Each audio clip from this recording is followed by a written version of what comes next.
दोस्तों, आज हम बाज के बारे में जानने की कोशिश करेंगे और बाज के जीवन से कुछ न कुछ सीखने की कोशिश करेंगे। बाज, जिसको हम अंग्रेजी में ईगल भी कहते हैं, ईगल का अपनी प्रजाति में सबसे लंबा जीवन काल होता है। यह 70 वर्ष तक जीवित रह सकता है, लेकिन इस उम्र तक पहुंचने के लिए बाज को बहुत कठिन निर्णय लेना होगा। अपने 40वें वर्ष में बाज के लंबे और लचीले पंजे अब भोजन के रूप में काम आने वाले शिकार को नहीं पकड़ सकते। इसकी लंबी और नुकीली चोंच मुड़ी हुई हो जाती है।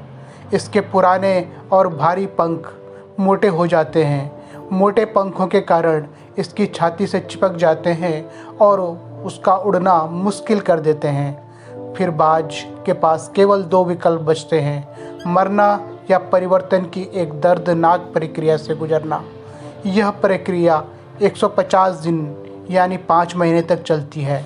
इस प्रक्रिया के लिए बाज को एक पहाड़ की चोटी पर उड़कर अपने घोंसले पर बैठना होता है।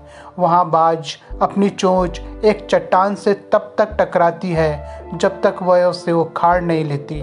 फिर बाज नई चोंच के दोबारा उगने का इंतज़ार करेगा, जिसके बाद वह अपने पंजे निकालेगा। जब बाज के पंजे वापस बड़े हो जाते हैं तो वह अपने पुराने पंखों को नोचना शुरू कर देता है और इसके बाद बाज का पुनर्जन्म होता है और वह 30 वर्षों तक जीवित रहता है। परिवर्तन की आवश्यकता क्यों है? जीवित रहने और जीने के लिए हमें भी बदलाव की प्रक्रिया से गुजरना होता है। हमें कभी कभी अप्रिय पुरानी यादें, नकारात्मक आदतों और अपनी मानसिकता, जो हमारी बहुत छोटी मानसिकता होती है, उससे छुटकारा पाने की कोशिश करनी होती है। अतीत के बोझ से मुक्त होकर ही हम वर्तमान का लाभ उठा सकते हैं। यदि एक बाज 40 की उम्र में जीवन बचाने वाला और जीवन बदलने वाला निर्णय ले सकता है, तो हम क्यों नहीं? आगे की नई यात्रा शुरू करने के लिए अपनी नकारात्मक और पुरानी सीमित मान्यताओं को छोड़ दें, अपना दिमाग खोलें और खुद को बाज की तरह ऊंची उड़ान भरने दें। जब बारिश होती है तो सभी पक्षी कहीं न कहीं आश्रय लेते हैं, लेकिन ईगल बादलों के ऊपर उड़कर बारिश से बचता है। समस्या सभी के लिए आम है, लेकिन इसे हल करने का रवैया फ़र्क पैदा करता है। परिवर्तन से डरो मत, इसे शालीनता से स्वीकार करो।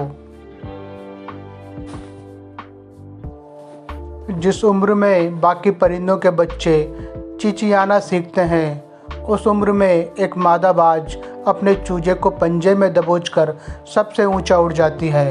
पक्षियों की दुनिया में ऐसा कठिन प्रशिक्षण किसी और का नहीं होता है।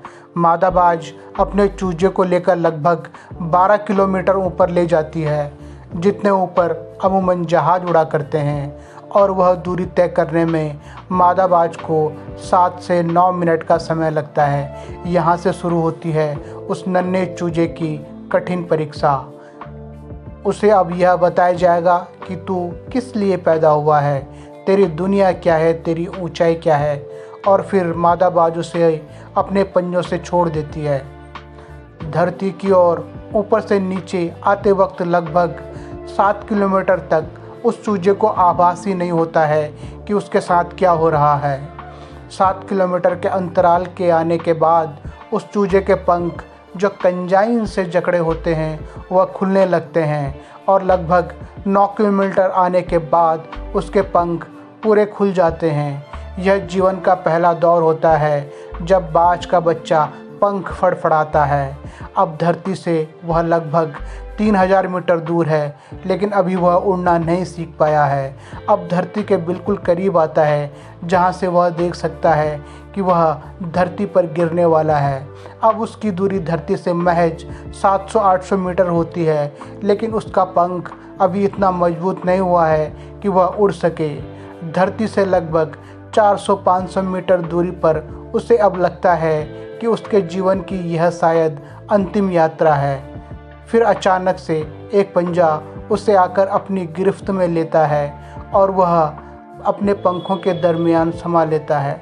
यह पंजा उसकी माँ का होता है, जो ठीक उसके ऊपर उससे चिपक कर उड़ रही होती है। उसकी यह ट्रेनिंग निरंतर चलती रहती है जब तक कि वह उड़ना नहीं सीख जाता। यह ट्रेनिंग एक कमांडो की तरह होती है। तब जाकर दुनिया को एक बाज मिलता है जो अपने से 10 गुना अधिक वजन वाले प्राणी का भी शिकार कर लेता है। दोस्तों, हिंदी में एक कहावत है, बाज के बच्चे मुंडेर पर नहीं उड़ते। बेशक अपने बच्चों को अपने से चिपका कर रखिए, पर उसे दुनिया की मुश्किलों से रूबरू कराइए, उन्हें लड़ना सिखाइए, बिना आवश्यकता के भी संघर्ष करना सिखाइए।